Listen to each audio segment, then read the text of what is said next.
Salut les jeunes, c'est T-Smash, je suis ravi de vous retrouver aujourd'hui pour un nouveau T-Smash Show.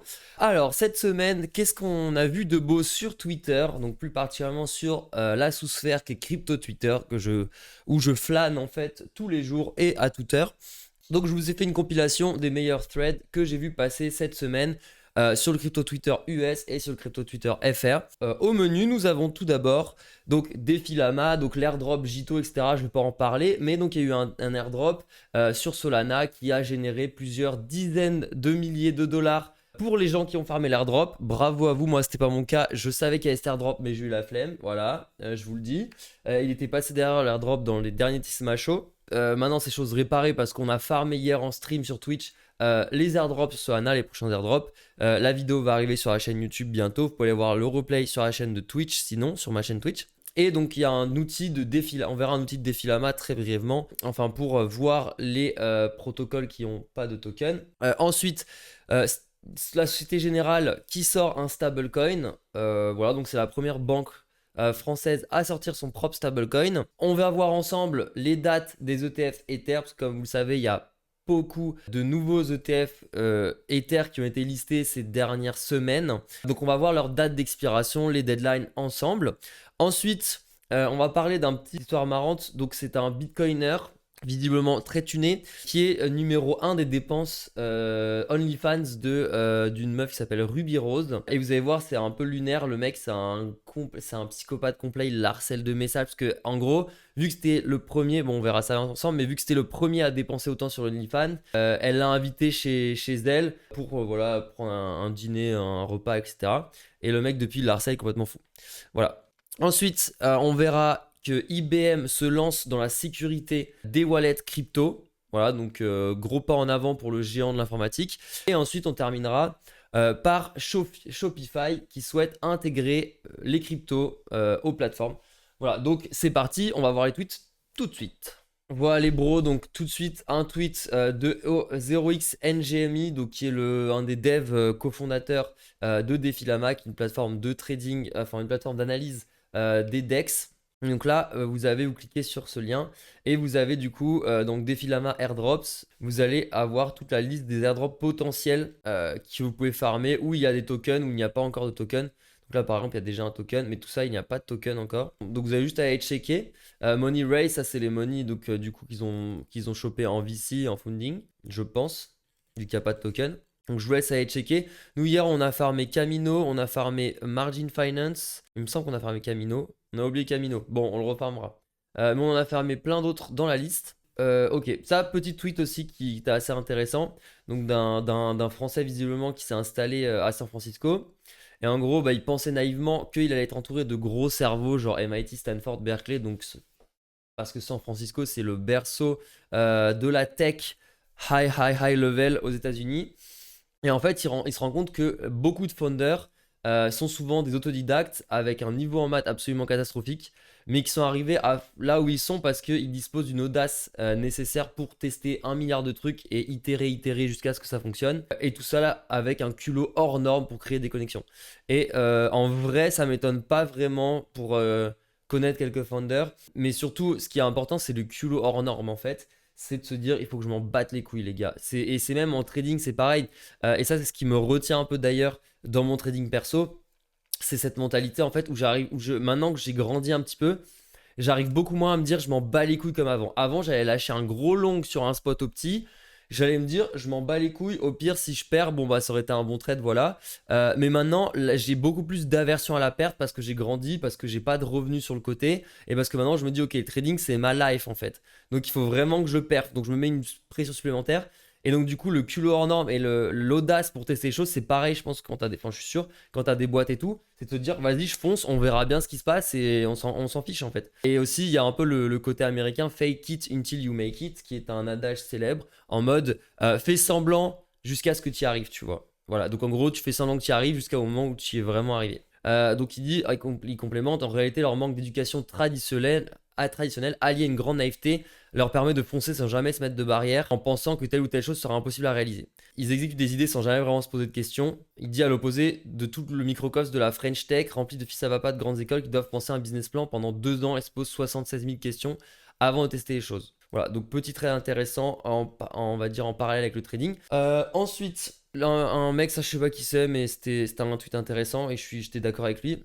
C'est pour ça que je l'ai mis. Donc, The Easiest Trade, donc le trade le plus simple sur les 2 prochains mois, ça va être simplement de regarder les volumes au listing de l'ETF pour les 5 premiers jours. Et si en gros les volumes pendant les 5 premiers jours, montent, alors le BTC va probablement ATH.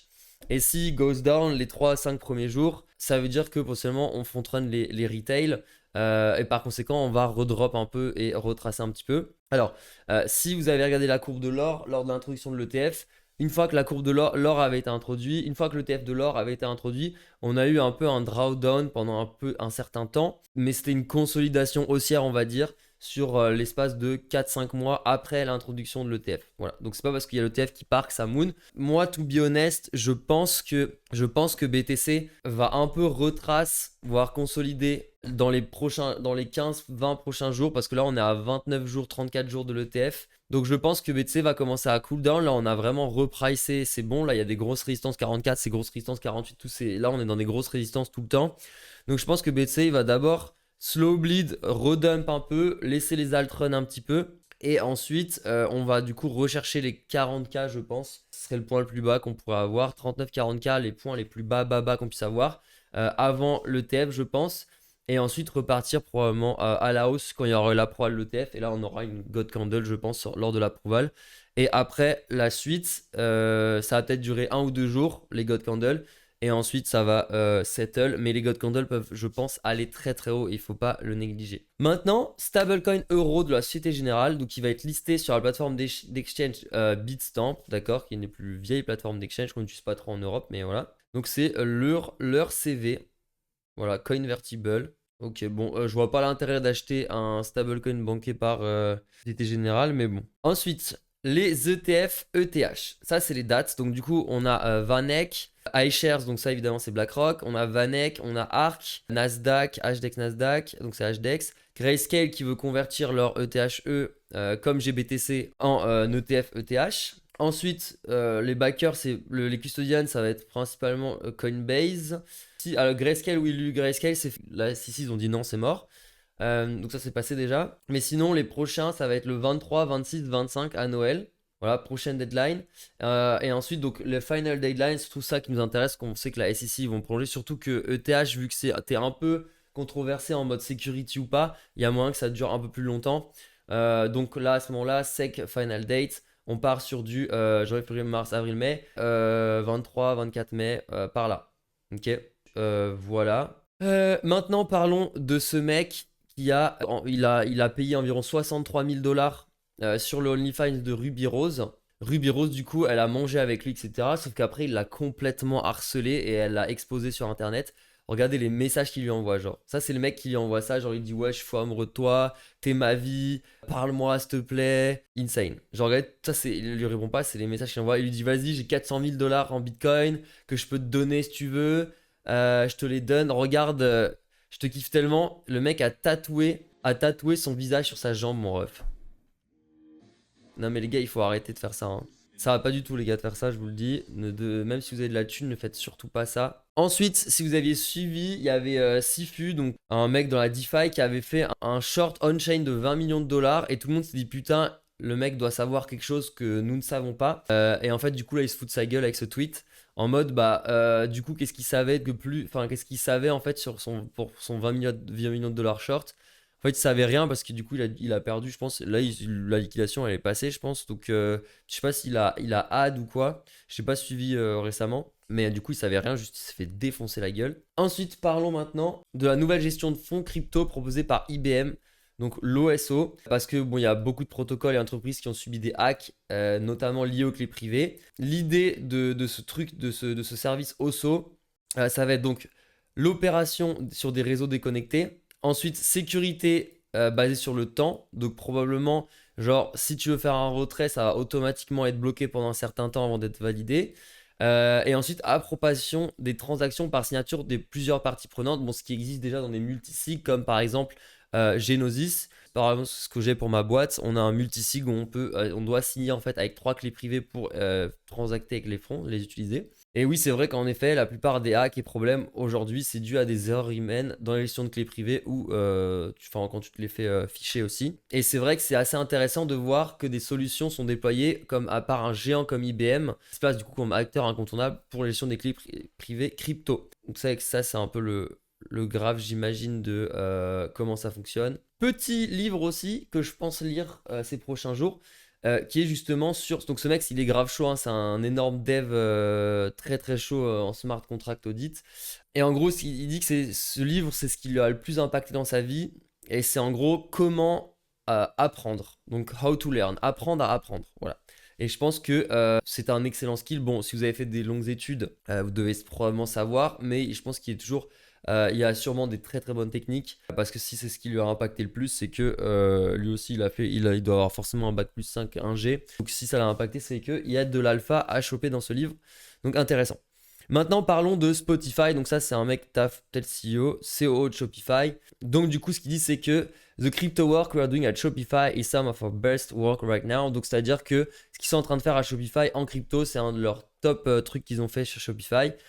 Et dans quelques années, les gens seront impressionnés à quel point on bouge vite. C'est parce qu'avec tout le travail qu'on fait aujourd'hui.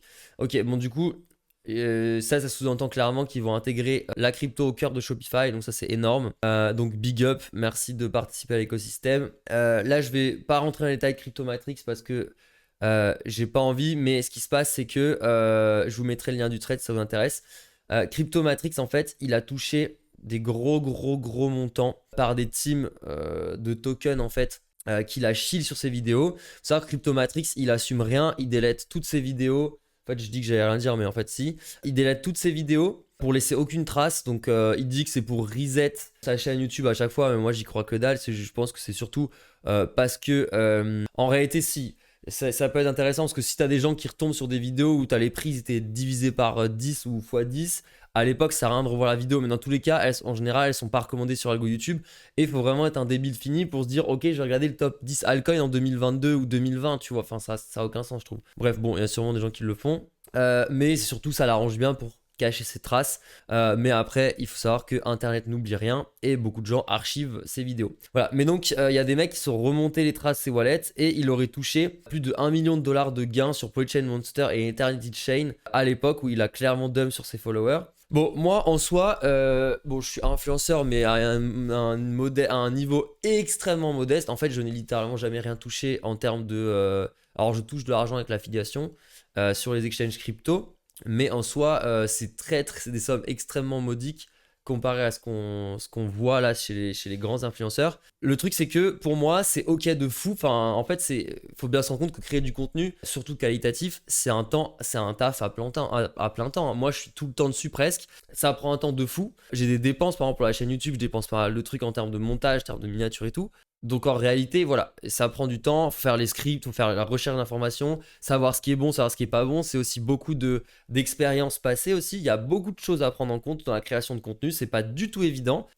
Si ces youtubeurs arrivent à prendre autant maintenant, c'est parce qu'ils ont fait un taf acharné pendant 2 ans de tous les jours, création de contenu, etc. Même si pour moi, toucher 1 million de dollars pour 2 ans de chaîne YouTube, bon, c'est bien overpay. Après, c'est le marché qui décide. C'est tôt, c'est comme ça, c'est la vie. C'est comme ça, parce qu'il y a des joueurs de foot, quand tu es au top d'un truc, bah, tu touches des dizaines de millions, alors qu'un mec qui fait le truc aussi, qui passe des heures, mais si t'es pas au top, bah, tu vas rien toucher. Mais c'est le marché, c'est comme ça. Mais juste ce que je veux dire, c'est que pour moi, il faut juste qu'il y ait plus de transparence à ce niveau-là. En soi, s'il touche 1 million et que des projets veulent lui donner 1 million de dollars, pour moi, il n'y a aucun problème. S'il veut dump les tokens, il n'y a aucun problème. Le seul truc, c'est que ça doit être disclose. Et alors que lui, tu vois, il va dire, ok, go acheter ce projet, c'est trop stylé. Go acheter ses cryptos et tout, j'en ai. Sauf qu'il dit pas qu'on lui en a donné et il dit pas que il est en train de les vendre un jour après, tu vois. Moi, je suis dedans, hein, donc évidemment, je vais pas cracher dans la soupe. Je veux dire, c'est que j'ai rien contre les influenceurs tant que le contenu est quali, tant qu'ils sont complètement honnêtes envers eux-mêmes et envers leur communauté et qu'ils vendent pas un truc que eux ils n'utiliseraient pas. Pour moi, c'est la base, c'est d'utiliser. Quand je vous propose un exchange, c'est quelque chose, même si j'ai rien proposé d'autre en vrai à part Bitget par exemple, c'est que je l'utilise personnellement tout le temps en fait. Mais sinon, je me verrais pas vendre un truc comme ça que moi je n'apprécie pas. Parce que pour moi, c'est pas être honnête envers sa communauté. Parce que si tu n'utilises pas pour toi, pourquoi les autres l'utiliseraient en fait? Pourquoi tu le vendrais aux autres? Voilà, c'est tout. C'est mon motto. Partant de ce postulat-là, voilà, je déplore ce que fait Cryptomatrix. Sachant qu'en plus, il était venu à l'époque quand il n'avait pas de followers pour qu'on le mette en avant sur le Discord, chose qu'on a faite à l'époque. Et il nous a complètement snobé après, etc. Donc ça vous montre un petit peu le personnage. Il a pris la grosse tête de fou. Voilà, donc ça, petite parenthèse sur Cryptomatrix. On va terminer sur ça. Sur ce, j'espère que ce petit Smash vous a plu. C'était un peu plus court que d'habitude. Le format pour moi est un peu mieux. J'aimerais bien garder un format de max 20 minutes parce que 30 minutes, je trouve que ça fait un peu long comme vidéo. J'espère que ça vous a plu. On a fait pas mal de streams sur Twitch cette semaine, donc n'hésitez pas à venir vous abonner sur Twitch si ça vous chauffe. Je fais du dev, je fais du scalping, je fais de l'analyse, on parle crypto, on chill, genre vraiment tranquille. Tous les liens sont dans la description et surtout, important, rejoindre le Discord parce que là, c'est là où il y a vraiment toute l'émulation de la communauté. On va farmer les airdrops ensemble, on va farmer des strats, algo, runbot ensemble. Donc, n'hésitez pas à venir. Sur ce, je vous fais des bisous. Je vous dis à bientôt pour une prochaine vidéo. Ciao!